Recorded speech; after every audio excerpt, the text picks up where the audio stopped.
All right. Welcome to Fight the Funk podcast, exploring mental health, culture, and the world around us. This is Sunday, January 24th, 2021. And one thing I want to say is I feel like we are on a continuum of learning and teaching. And and two things that come to mind is somebody wrote, um, John Black from CNN wrote "Trauma Free Blackness," and I feel like that's very important um, to making trauma free blackness like our trauma not trauma free blackness um, the norm. Like I feel like that's part of the work effort is where it's like we all we know is the music, entertainment, everything comes out of trauma. It's almost like trauma porn in a way. So part of that is I like one of the examples used in John Black's write up where he used the Black Joy Parade in Oakland during the winter time, and to me, it's like that's a important example because like yo, we don't have to keep passing around. Um, Like we know awful. One of the things that come to mind is the dude, the woman that was attacked, who and some dude bit her forehead and stuff. It's like we know there's awful black people. Like we know there's awful Latino. There's awful. Every color, every spectrum. There's awful people.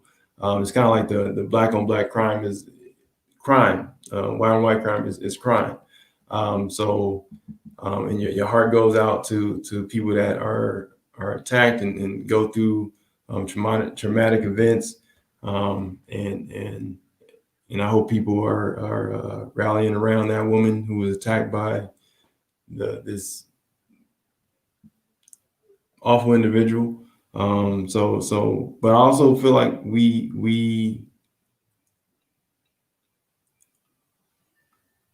I feel like black culture, like we are so used to exploiting our own trauma as well, and and I think that's part of the growth is like, all right, like, am I, is this helpful? Is this moving forward?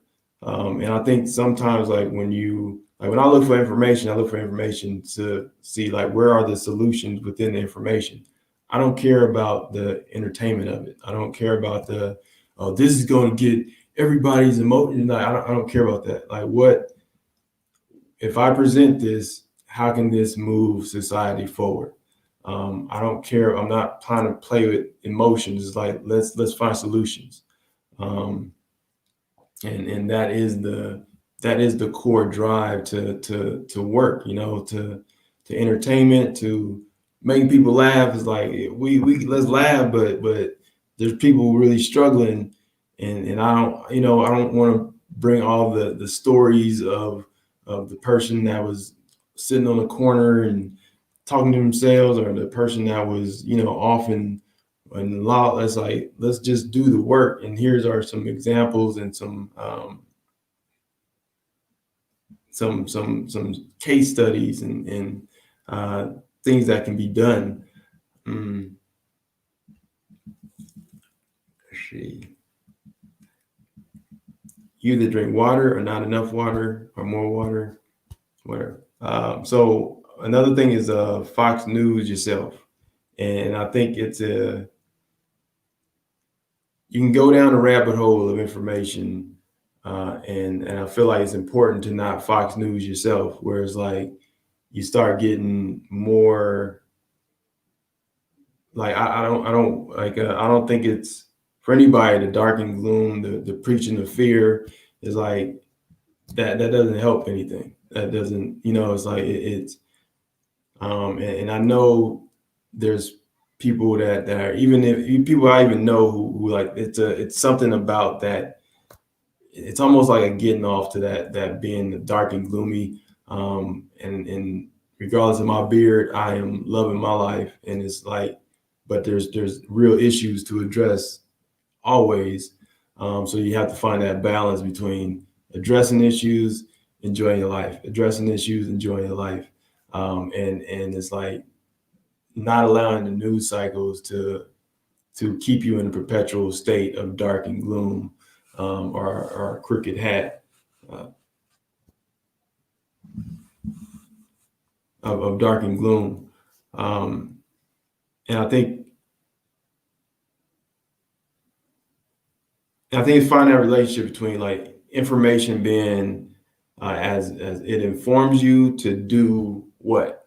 Like so say we take the say we take the forehead biter, the weird mentally ill dude biting foreheads.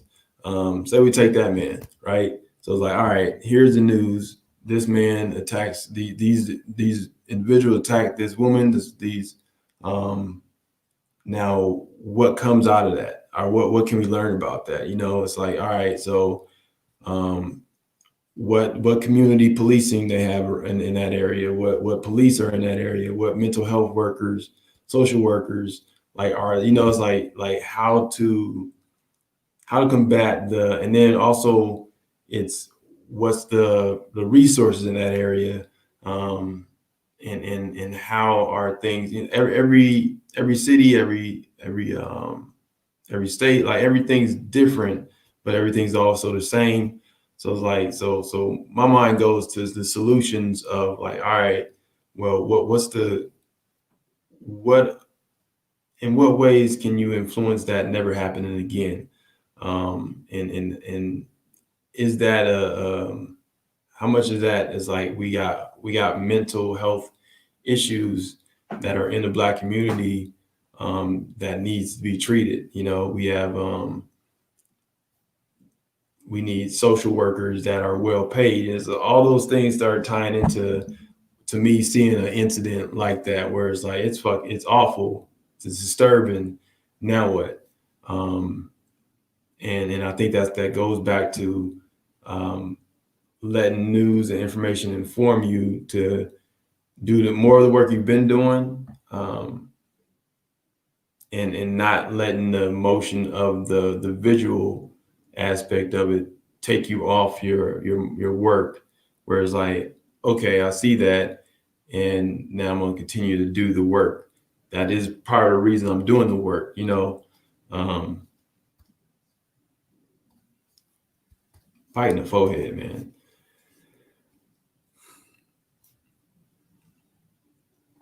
I think that's part finding the balance between, um, the information overload. Like we're in such an information age where we sometimes we poison each other by trying to help each other, and giving too much information, too much this, and I feel like that's part of our, conditioning, where there's like a manic nature of filling each other with information. Um, and I think too much information, it goes back to like what Martin Luther King said, information or over analysis, paralysis. But it's like too much information leads to paralysis. And then there are some people that are addicted to toxic news stories, and we all have those like relatives where it's like, it's just, why stop watching that, man? All right. Like, let's not, we get it. So I think there's part of that too, where it's like are you emotionally addicted to toxic news stories? Do you keep finding yourself watching the same things over and over again? And when it's like I get sunshine after this, I'm gonna walk. So it's like, uh, it's like, or I'm gonna read this. I'm gonna read this breakdown of what's happening in LA, and in the homeless situation, the unemployment situation. But I'm also gonna read a nice little. What's a good example? I don't want to. Well, I'm gonna cook something. It's like, so like finding that balance. So I think that's important, man. Where it's like you're not just stuck in dark and gloom, and we're not overfeeding each other information, because it's like I think, was it Wayne Dyer? I think it was him. but he was like, yo, he was like, but it was an example where he was like, look, if somebody's it doesn't matter if somebody loves or hates you, like if they don't understand, it's like if I forgot how he said it, but it was like something like it's like somebody's pouring arsenic in your drink, right? And it's like doesn't matter if they love you or hate you, it's still arsenic. So I think that's kind of how information is, where it's like if we don't understand each other, or we're not really working to understand each other and really having real healthy conversations and being truthful and honest with each other, like we don't know if we're pouring the arsenic or actually pouring like real revitalization, right? Really um, building somebody. It's like and I think that's how we are with information, where it's like we're dispensing information, but we also got to understand like how is this information affecting the other, and what is the goal, what is the solution, uh, and I think that's, to me, is just as important, because like so if you have So it's like if you have too much information, or as it gets toxic, it can go like, are you prone to go into like a manic episode after too much information, or depressive episode, or do you get disoriented? Do you get numbness? It's like then the information is no longer um, valuable. The information is now toxic, if it's not able to be absorbed and useful, if it's just being kind of taken in and um, kind of just been thrown into the emotional circuitry, and now you're having the episode. So it's like I think there's importance of really, really honing in on how do you channel the information you get and make it useful for what you're doing on your everyday, so it doesn't throw you off of your focus and your grind.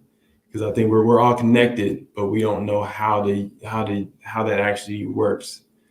So we kind of overcompensate if we're not really communicating with each other.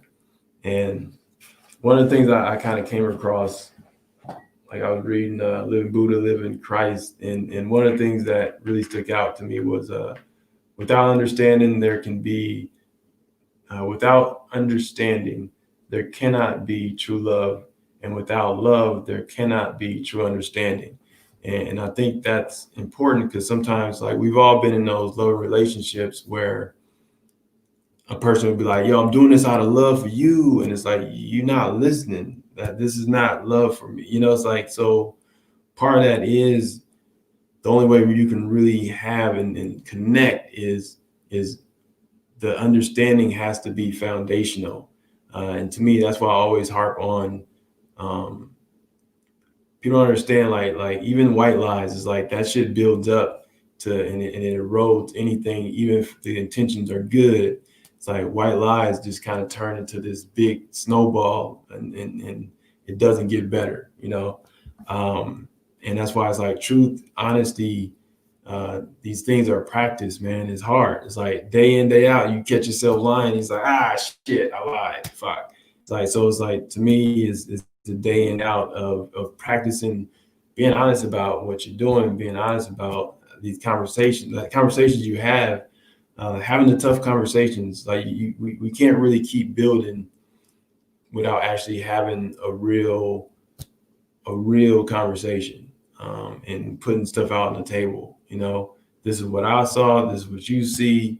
Let's put that on the table. Okay, let's make some adjustments. Like just real conversations, and I think that leads to more useful information.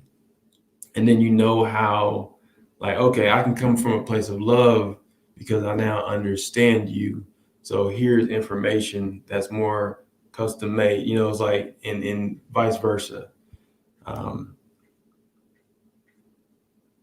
I think it's important to realize, like, in a global world, how we balance our information in is everything. Like are we, because globally, there's always going to be some awful shit happening. There's no way around it.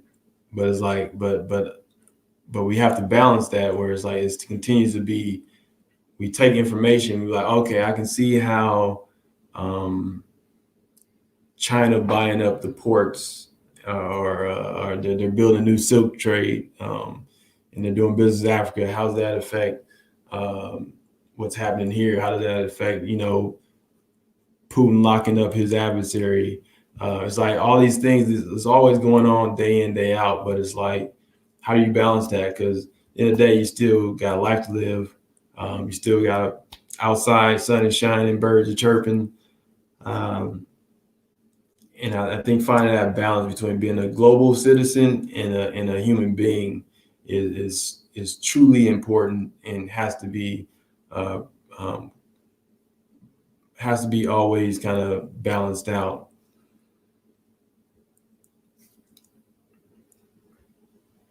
So I'll end it. What time is it? So I ended with this, man. So one thing with the way, our own black culture, and just the idea of our creating from trauma, is like some of that is um, we it's exploitation, um, so it's like it's not as profitable if you healthy. So it's kind of reminding yourself of, like, am I playing into the exploitation? Are people around me playing into the exploitation of black trauma? And then it's like, all right, how do you move differently? Because all of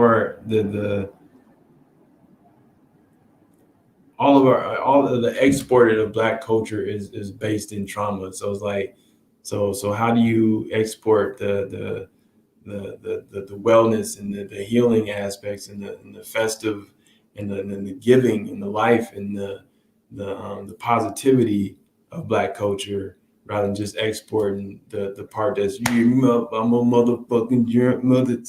It's like all those things, man. Is that's part of it, but it's like it's so much more. I'm glad that writer that wrote we need more trauma for free blackness. Here's a start, written like the dude that wrote, his name is John Black. And I'm glad he wrote that piece, man, because like and used Black Joy Parade in Oakland during the winter time. It's like, because that's what it's about, man. It's about building a, a, a more consensus a more consensus level of Black joy that's free of trauma.